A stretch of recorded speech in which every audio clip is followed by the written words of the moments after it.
Galera, Civicão 2005, essa joia rara aqui, esse daqui tá lindo, lindo, muito conservado esse carro, tá?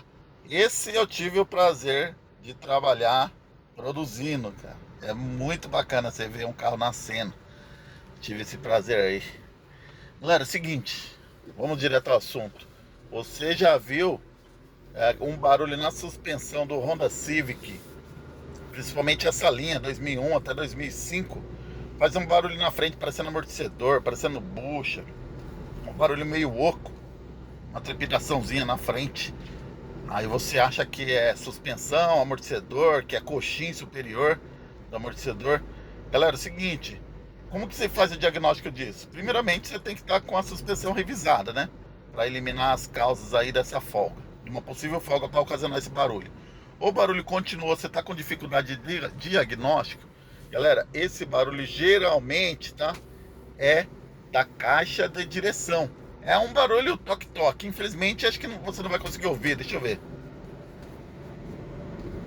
É o certo.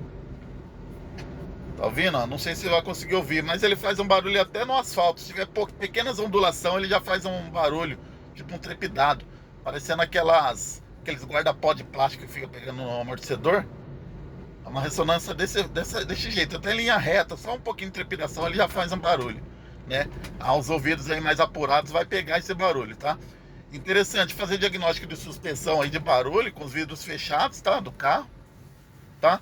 E você vai conseguir ouvir um barulho e você vai pensar que é amortecedor, suspensão, mas muito provavelmente aí é a caixa de direção do Honda Civic desse modelo 2001 até 2005, que pode até ser também lá a bucha óculos, né? Da caixa de direção com folga, e ela começa a dar esse barulho de toque, toque, toque aí dentro da sua, dentro do cockpit aqui, dentro do carro aqui, e você vai ficar de cabelo em pé, beleza?